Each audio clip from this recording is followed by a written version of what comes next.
треба да се користат антибиотици кај инфекциите на горните дишни патишта кај децата, ќе ни појасни професор доктор Александар Сајковски, педијатар во Аџибадем Систина. Докторе, добре ни дојдовте во студиото на Телма. Добар ден, благодарам за поканата и поздрав до сите ваши гледачи. Професор, кој е обично виновникот за појавата на горнореспираторните инфекции во детска возраст? Дали се тоа вирусите или бактериите?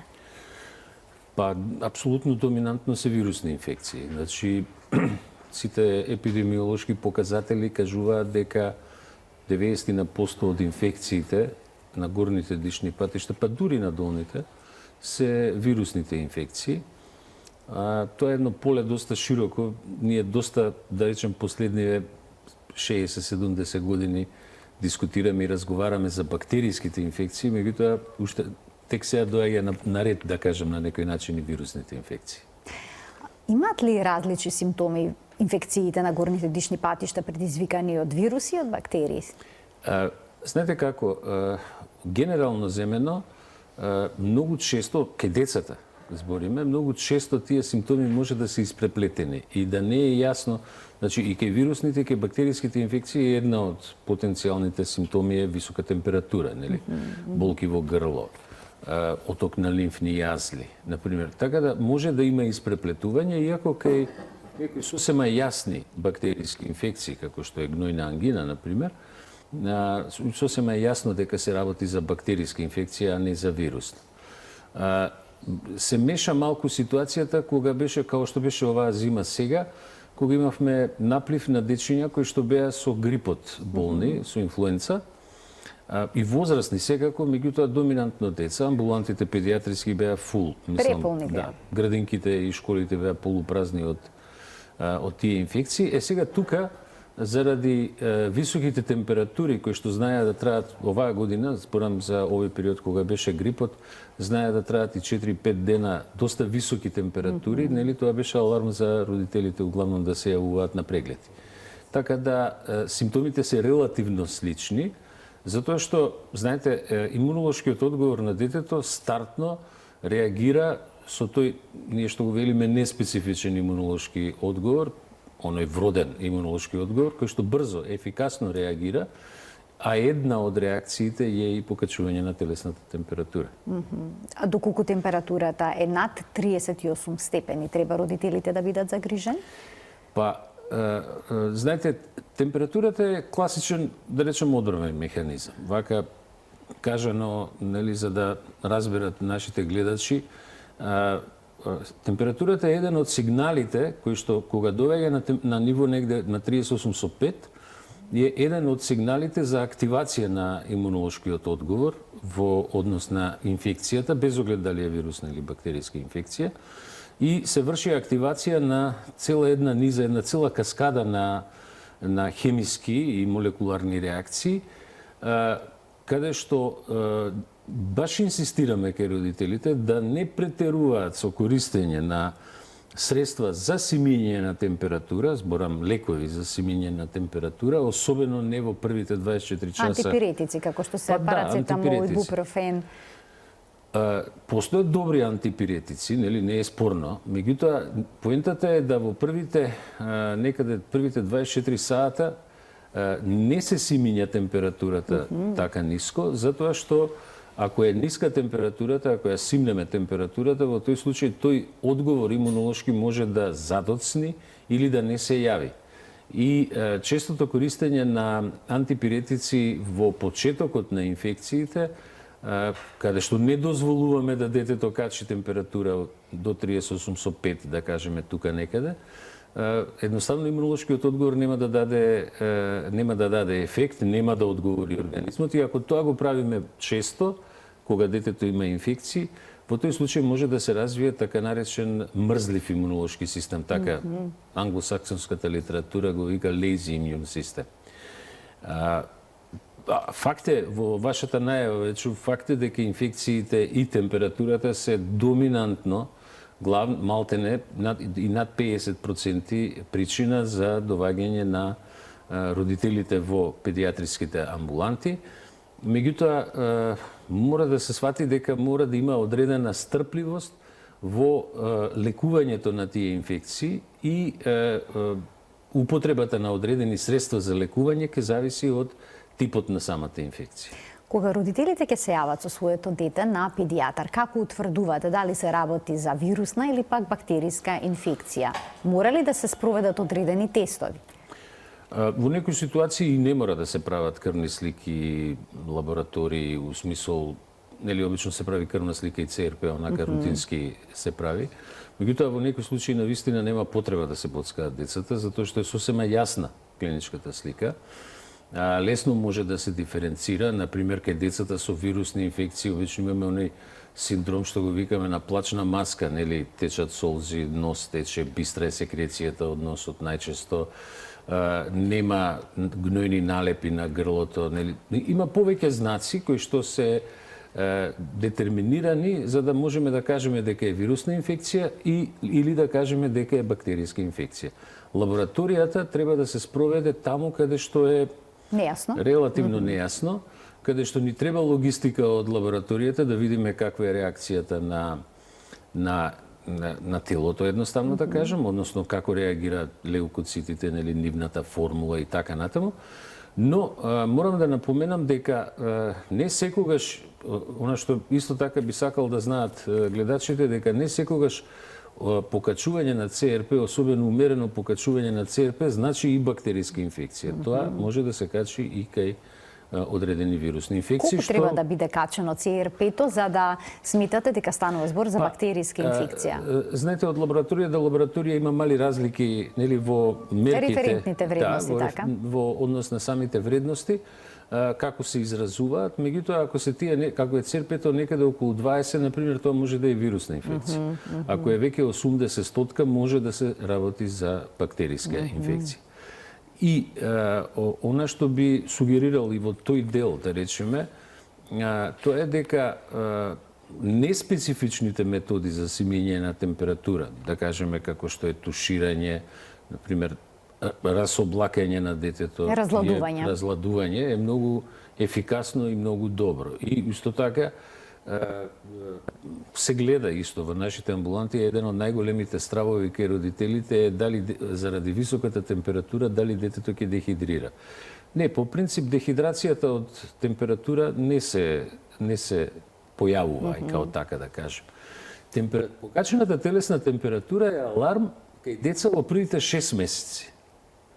И ако ги видите упатствата кои што се, да речеме, од западноевропските земји, од Соединените американски држави, зборам од, например, од Американската академија по педијатрија, ако детето качи температура во првите 6 месеци, тогаш обавезно мора да се јави на преглед.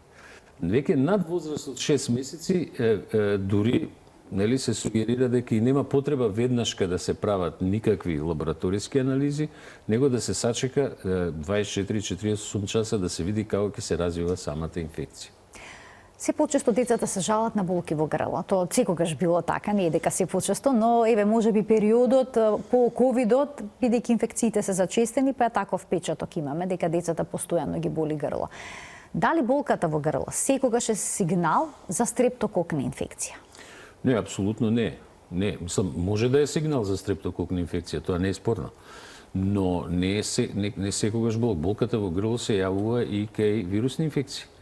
Дури има одредени вирусни инфекции кои што даваат и појака и пожестока болка на грлото. Она баш болка при голтење, да кажеме, нели?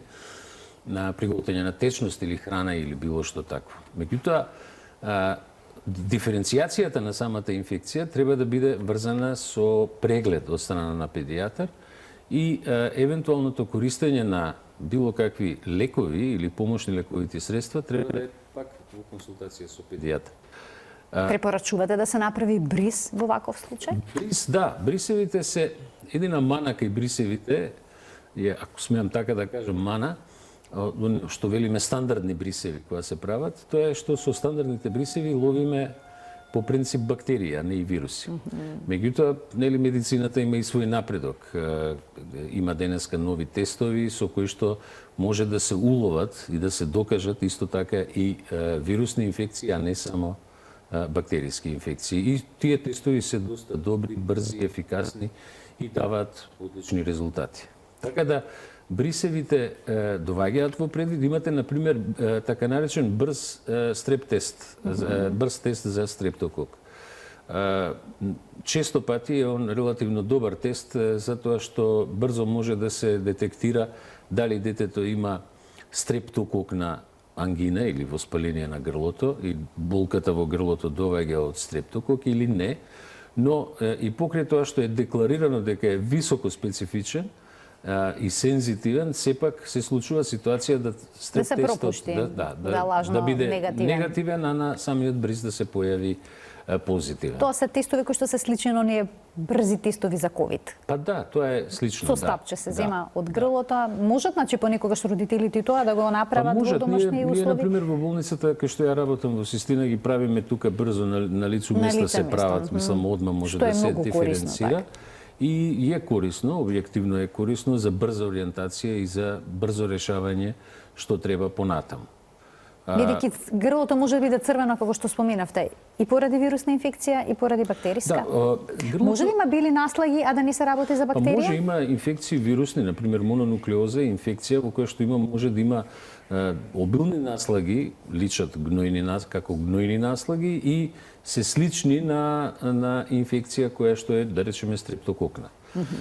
Така да во такви ситуации сега доаѓаат нели сите оние податоци што ги зимаме од семејството, на што велиме анамнеза, каква била ситуацијата, како се развивало, дали има некои други симптоми од кај мононуклеозата, имаме разлика во крвната слика, разлика во развојот на самите симптоми, да кажам, во однос на стрептококната инфекција, секој случај. Доколку се утврди дека детето има вирусна инфекција, пожелно ли е да се даде антибиотик за тоа да биде покриено, за да не се влоши состојбата, особено кој болката во грлото е интензивно јака, па почува да подкашлува? На ова прашање би сакал да ви одговорам многу децидно, значи апсолутно не смее да се даде. Но, за да го дадам комплетно одговорот, морам да ви напоменам една работа, дека, значи, што е многу интересно кога се антибиотиците во прашање. Од случајното откритие на Флеминг 1928 на пеницилинот до првата примена на пеницилинот се поминати 13 години. Прв пат е даден пеницилинот кај еден амерички војник кој што имал стрептококна сепса и спасен. Во населението, значи во Втората световна војна, пеницилинот се користел само кај војската, значи каде што имало повреди кои што правел, сами такви инфекции кои што иделе со сепси, со менингити, тешки инфекции. Меѓутоа, што е интересно, после завршување на Втората светска војна, во тој период, зборам негде од 45-та до негде 60-та година, нашите стари педиатри, нашите стари колеги, подоста од нив сега веќе и не се меѓу живите, може да се видат нивните трудови, ги има, објавени се, и кај нас во Македонија и во цел свет, нели, се лекувале најтешките инфекции со минимални дози на антибиотици. Сега, нашата злоупотреба, јас ке речам нашата заедничка, и наша као лекари и на нашите пациенти, користење на антибиотик кај вирусни инфекции, вакви, значи не доведе во ситуација после сите овие години да ние зборуваме за огромна отпорност и резистентност на одредени бактерии кон антибиотиците. Ние денеска, ако порано се лечеле менингитите со 200-250 илјади единици пеницилин, сега и 250 милиона да дадете може да нема да има ефект. Ова фигуративно го кажувам во дозите, затоа што бесомучната злоупотреба на антибиотиците за жал не доведе во ситуација сега да ние имаме микроорганизми, бактерии пред се, кои што се отпорни малтене на скоро сите антибиотици. Така да топло им советувам на родителите, нормално и на сите колеги кои што работат, знам дека тоа инсистираат на тоа сите, да не се даваат антибиотици кога имаме јасна и чиста вирусна инфекција. Значи, давање на антибиотик кај грип нема никаков смисол.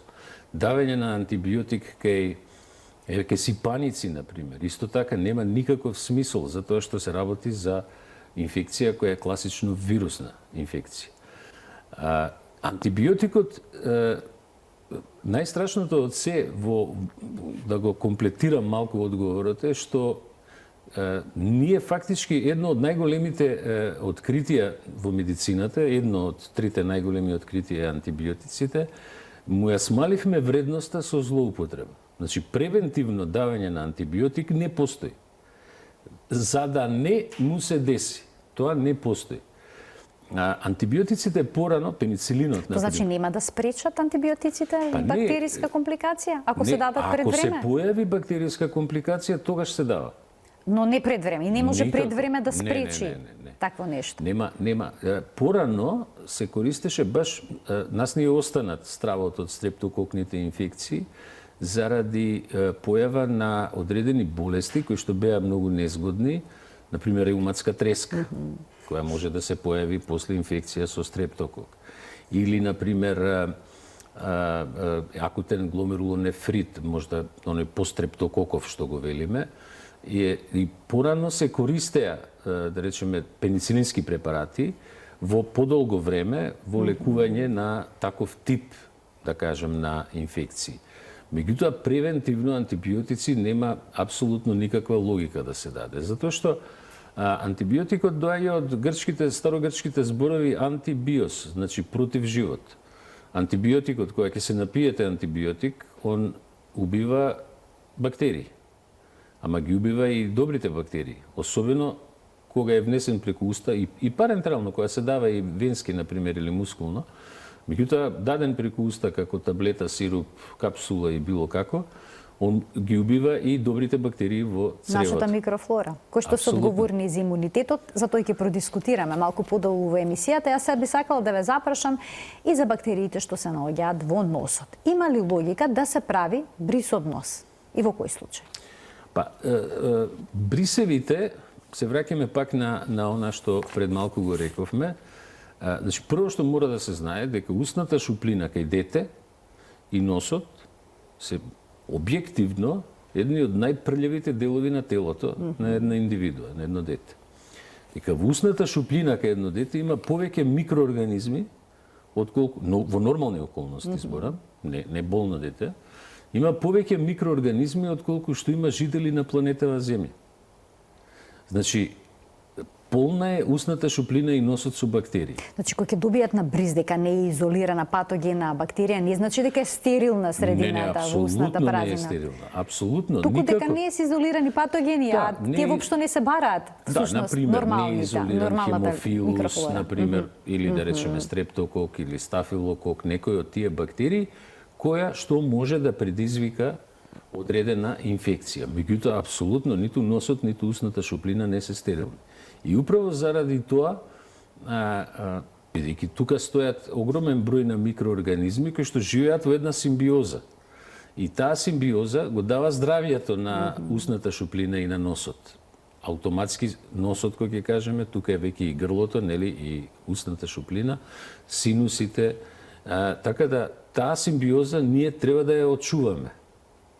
Симбиозата во телото е многу интересна на самите микроорганизми и најчесто она сама не брани од патогените микроорганизми. Сега, некогаш кој ќе преовлада тој патоген микроорганизам, да речеме стрептокок, тогаш ќе се развие болест, например, дали ќе бидат синузит, или ќе биде воспаление на грло или било што во горните дишни. Но што ако таква бактерија се најде во носот, а детето има мрсулчиња, понекогаш и зелени?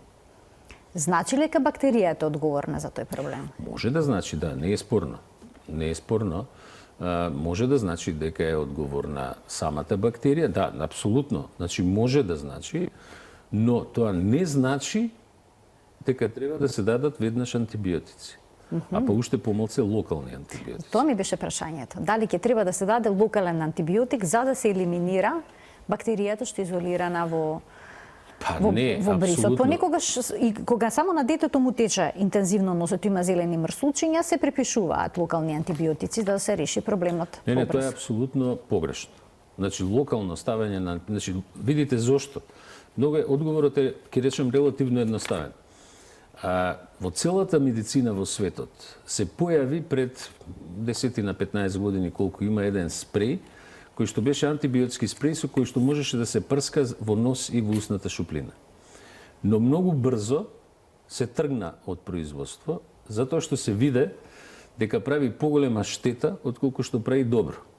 Затоа што прскањето со тие локални, значи зборам за класичен антибиотик спремен за прскање во нос или во устната шуплина, антибиотик.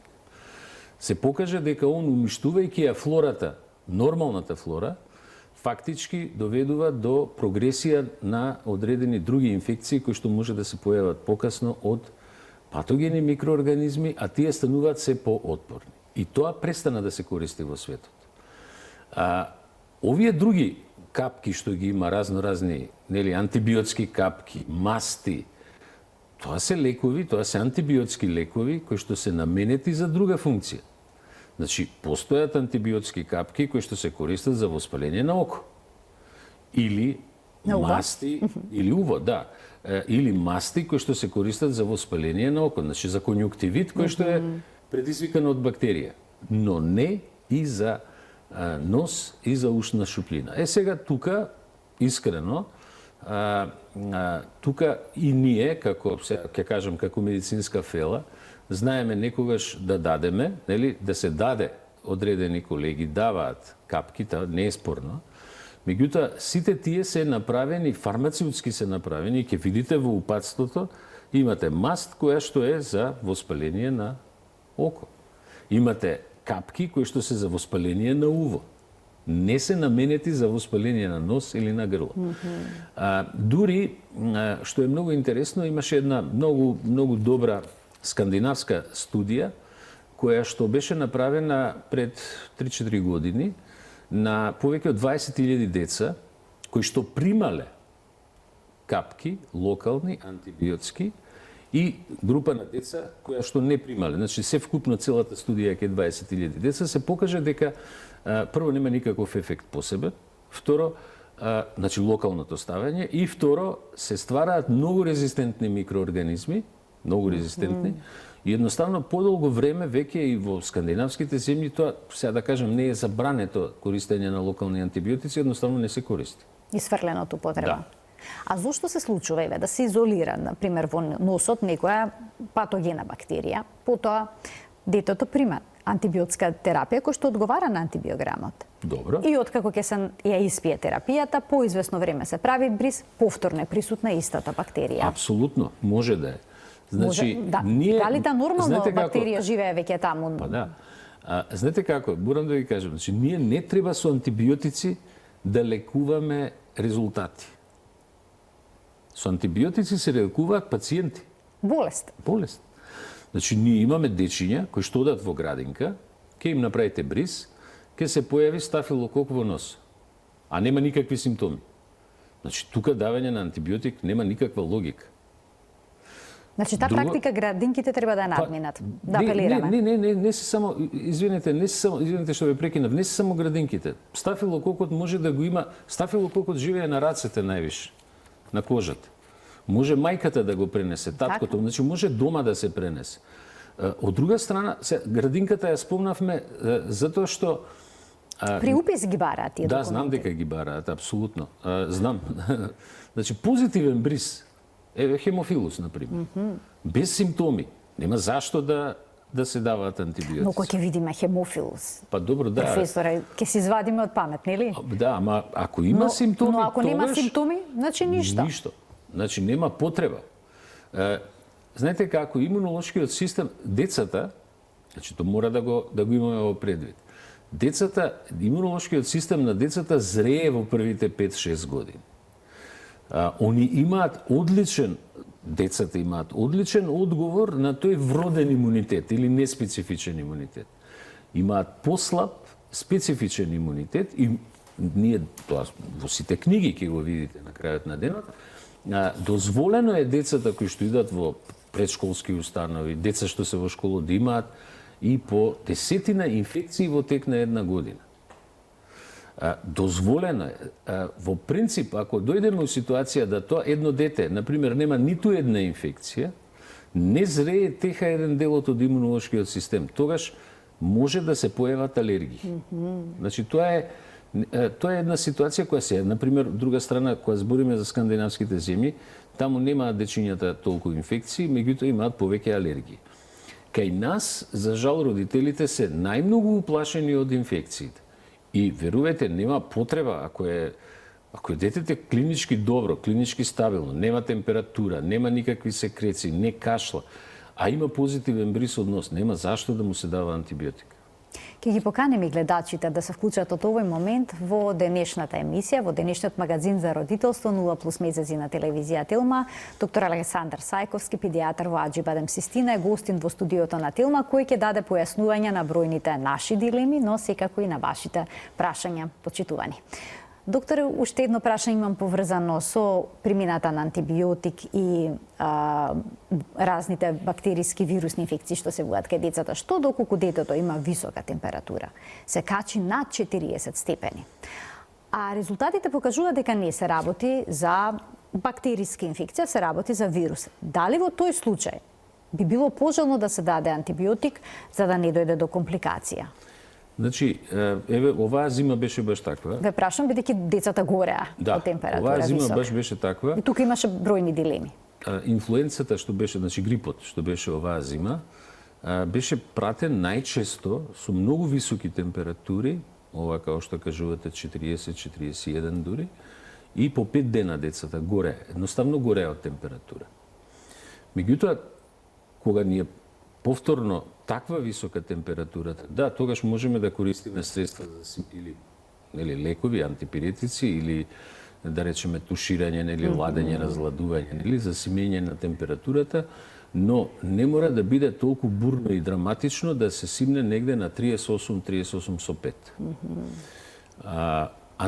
Значи, кога имаме чиста вирусна инфекција, како што беше сега со грипот, пак ќе речем, нели, со инфлуенцата, повторно давање на антибиотик нема логика и нема потреба, затоа што нема да делува на вирусот.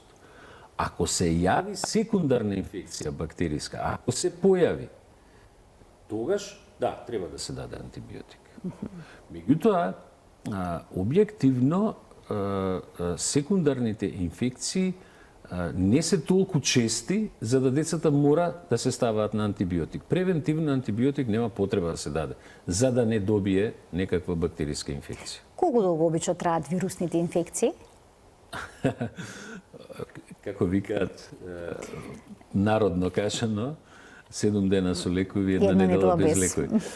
Ова беше малку шега, меѓутоа реално, значи кај децата вирусните инфекции, особено инфлуенцата, знае да трае некаде 5-6 дена, но и тоа зависи малку од промптноста на имунолошкиот одговор на детето. Има дечиња каде што за 2 дена све се смирува. Така да, сепак, секој дете е приказна за себе. А што може да се даде во моменти кога детето има изразени симптоми на горно-респираторна инфекција, кое што е со вирусна природа? Има ли нешто што може да помогне побрзо да заврши денеска болест? Има некои лекови кои што се користат како антивирусни лекови, да кажеме, ако има потреба да се дадат, одредено антивирусно дејство, ако е чист вирус. Но по принцип нема потреба од користење на било какви, чак и она мултивитамински препарати, да речеме, нема потреба да се даваат, да се форсираат. Битна е контрола на температурата, нели, да не отиде така екстремно висока 40-41, нели, хидрација, значи течности треба да се внесат и режим на исхрана во кој што има природни витамини. Кога ќе кажеме природни витамини, се мисли на овоши и зеленчук, кои што се не многу, особено зеленчук, не претерано термички обработен, затоа што знаете дека С витаминот, например, се распаѓа на 52 степени. Така да, од тој аспект сакам да кажам, нема потреба од форсирање.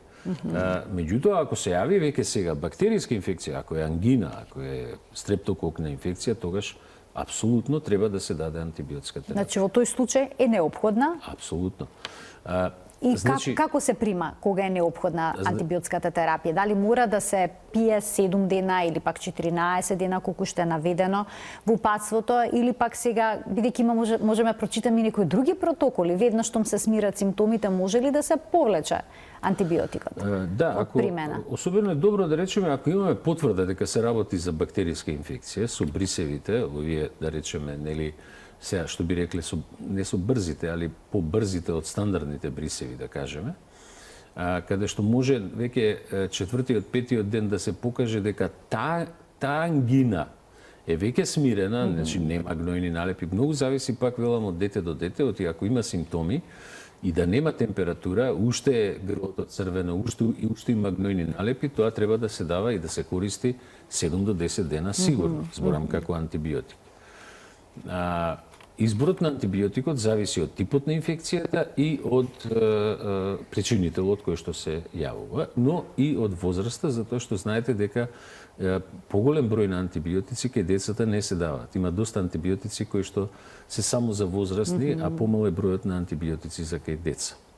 Едно често поставуваните прашање кај родителите како да се даде антибиотик кај мало бебе, кај бебе што не сака да го испие, што ако исплука дел од антибиотикот или пак го поврати.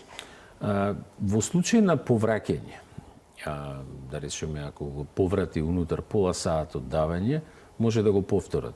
После половина час веќе нема потреба затоа што е поминат. Но кога сме кај бебе, значи, сепак, зборам особено во првите 6 месеци, треба многу внимателно, затоа што таму температурата е веќе аларм да дојдат на преглед. Значи, во првите 6 месеци тоа не се чека воопшто, веднаш се оди на Збориме за педијатар. покачена телесна температура, во првите 6 месеци е значаен аларм. И тоа треба да се прегледа, да се види и да се установи од каде доаѓа инфекцијата. Сега, кога сме кај температурите, не е само воспалението на грло. Значи, востановена пракса во амбулантите педијатриски е во првите 3-4 години од животот на детето, да при случај на покачување на телесна температура, кога веќе треба да се направи лабораторија, грлото е релативно мирно, значи немаме некои видливи симптоми. Нема некои посебно видливи симптоми, да се провери мокреч. Да не се крие некоја уринарна инфекција, затоа што уринарна инфекција која што е без температура е обично долна, како цистит, нели така да кажеме. А ако веќе има температура, тоа значи дека инфекцијата иде према бубрек и таа ја викаме пиелонефрит. Тогаш треба апсолутно да се даде антибиотик. Веднаш, што побрзо. Имаме гледач, ќе му дадеме предност. Добар ден. Добар ден. Повелете. До гостинот. Би сакала да имам едно прашање до докторот. Станува збор за 3 месечно бебенце. Кога имавме 12 дена, завршивме во болница со вирус РСВ. После тоа, кога се вративме дома, детенцето постојано има некој секрет кој чисти бел во носето, кој постојано го извлекуваме со аспиратор, пумпиц. Меѓутоа, се случува додека доиме, во текот на доењето да поврати шлајмче или после доењето кога го кревам за да ждригни, исто да поврати шлајм. Тоа се случува, значи, како се вративме од болница, постојано, скоро 2 месеци. Дали е во ред да повраќа така шлајм детето? Меѓутоа, за да поврати шлајм, јас постојано го тапкам. Докторе, да немате подпрашање, само не. Да, извинете, докторе, само уште сакав да кажам дека имаме одлична крвна слика и проверени се брисеви, се е во ред. Добро, ви благодарам за вклучувањето во програма. Повелете, докторе. Ако ги пративте медиумите оваа зима, и во околните земји, особено во Хрватска, имаше доста случаи на дечиња со РСВ инфекција, имаше и кај нас, објективно и кај нас. Значи, не беа сите дечиња болни со грип, респираторен синцитиелен вирус. Тоа е вирус, така се вика, респираторен синцитиелен вирус. Тој вирус е малце, ке речем, незгоден. Затоа што тој вирус може да даде баш ваква слика, во која што, мислам, баш гледачката што се јави е релативно типична слика на вирус кој што трае, прави се крет, нели, во белодробието и тој треба на некој начин да се елиминира. Непогодност е што, значи, бронхиолити, односно воспаление на најмалите дишни патишта, обично тоа го прави респираторниот синцитиелен вирус и може да се случи да таа секреција, па и кашлица, трае 2, 3, па некогаш и 6 месеци. Значи, тој е вирус кој што е релативно споро се елиминира од телото. Ова што го кажа гледачката, тоа е во принцип е добро. Значи, од една друга страна, од еден друг аспект зборено, Без оглед, значи секретот што го прави детето многу голтавно, не знае, ни едно дете не знае да го исплюка секретот, нели? Го голта и после или го исфрла со столица или ќе го поврати. Ова е сосема очекувано и наш главен проблем, да речеме, возрастната категорија 3 месеци, ние немаме многу избор на лекови кои што можеме да даваме во тој дел, освен инхалации, да кажем, за да се разводни секретот, нели, и тапкање, например, ова што го прави мајката, нели, за да се исфрли секретот. Така, значи, да не се секира, ова е дел од ова е дел од сликата. на болеста. РСВ-то е особено значајно опасен за деца кои што се предвремено родени. И деца кои што се прематуруси, кои што се родени пред време, затоа што кај нив може да биде многу опасен како вирус, препорачуваме да примат така наречена вакцина, РСВ вакцина, која што ќе го заштити детето во зимските месеци од развој, обично во зимските месеци се јавува РСВ, ќе го заштити од таа инфекција која за нив, за децата што се предвремено родени, може да биде многу опасна.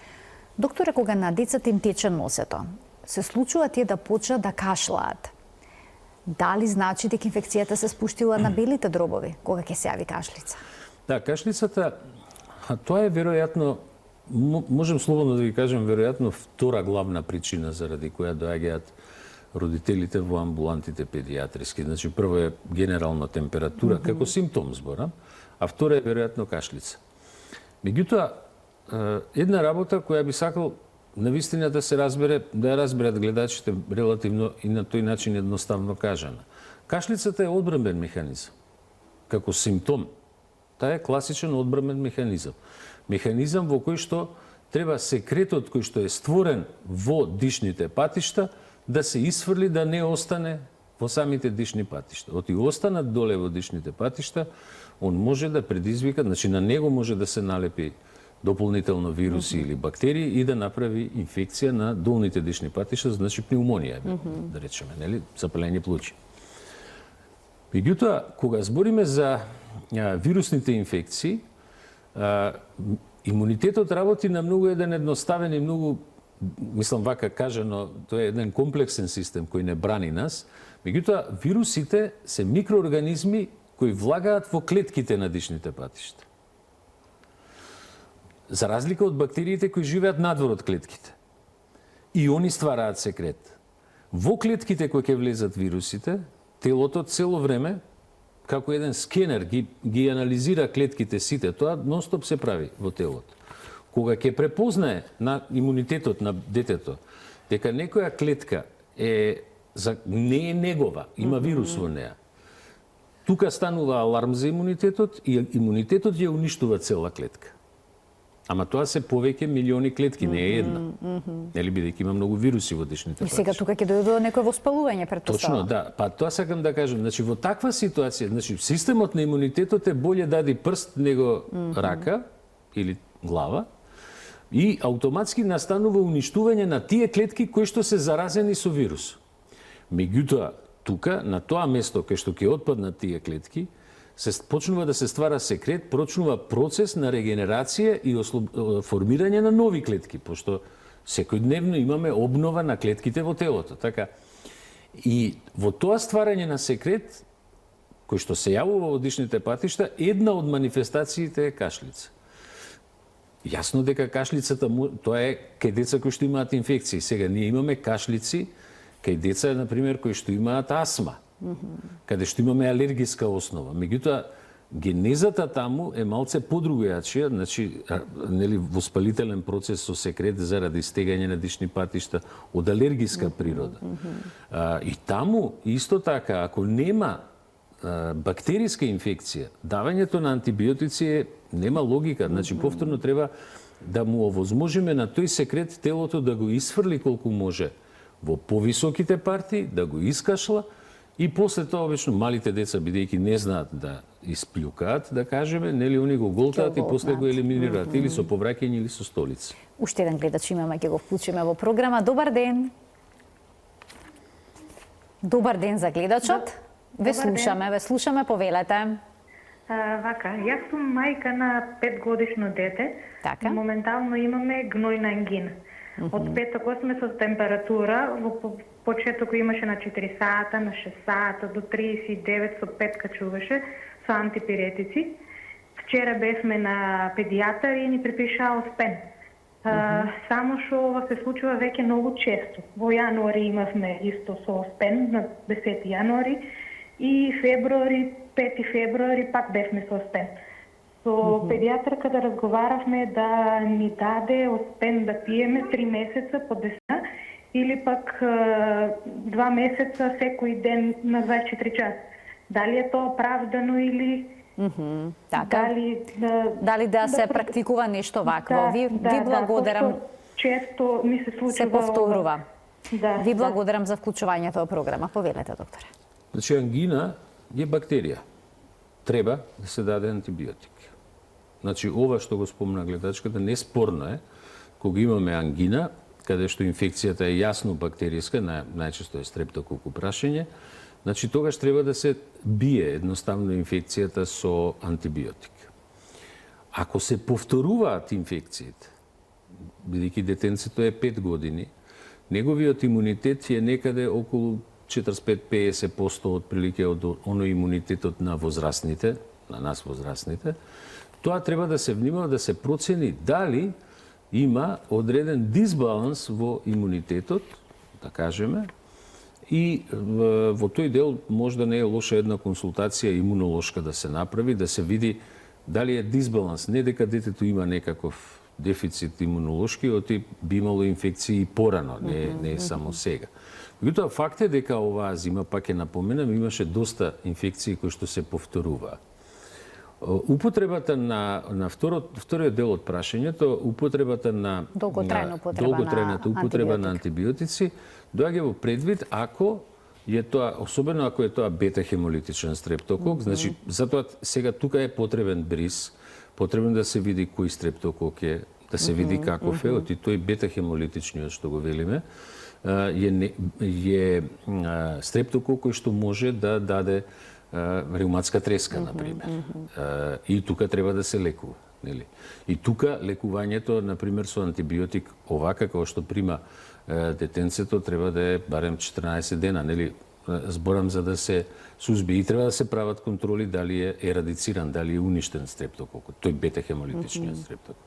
Бидејќи може да и понатаму да перзистира. Па да, мислам, најчесто се уништува со тој стрептокок, најчесто се уништува Но има и поинакви Да, меѓутоа треба да сме сигурни дека е исчистен за да ја прекинеме антибиотската Значи, вие советувате се направи бриз, да се утврди тоа со која бактерија е во прашање и консултација со имунолог. Ако има потреба, ако се толку чести инфекции. А што може да се направи за да се подобри детскиот имунитет? Еве, вие споменавте дека имаме во нашето тело бројни бактерии. Има ли некои пробиотици што може да помогнат? Апсолутно. Или пак некои природни препарати? Знаете, мед да речеме, прополис. Да, знаете како, ние долго време мислевме, знаете, имунитетот е еден многу комплексен систем на клетки, молекули, разни, нели, кои што нас, наједноставно кажано, не препознава себе од не себе. Значи, све што е за нас страно, по нашата генетика, на секоја индивидуа, имунитетот треба да го отстрани. Тоа подразбира и вируси, и бактерии, гливици, токсични материи, исто така, секојдневни изумрени клетки, малигни клетки кои што секој ден се создаваат, тоа све имунитетот го чисти. Ние долго време мислевме дека имунитетот го контролира целиот систем на телото, вклучително и микроорганизмите. Последниве 10 години излегува еден куп многу трудови, особено од Харвард, од Стенфорд, од скандинавските земји, каде што се покажа дека уствари нашиот микробиом го контролира нашиот имунитет. Бактериите, микроорганизмите што живеат. И вирусите, така. Да, тука се подразбира и вируси, и бактерии, па и некои други микроорганизми. тоа значи дека што помалку треба да интервенираме во нашиот микробиом. Значи, тој треба да се одржува и да се негува. Токму затоа треба да се внимава кога се употребуваат антибиотиците, се весела ќе заокружиме да бидеме внимателни само кога е неопходно. Само кога е неопходно. Докторе, ви благодарам многу за вашето денешно гостување и за сите убави, јасни појаснувања, како и обично.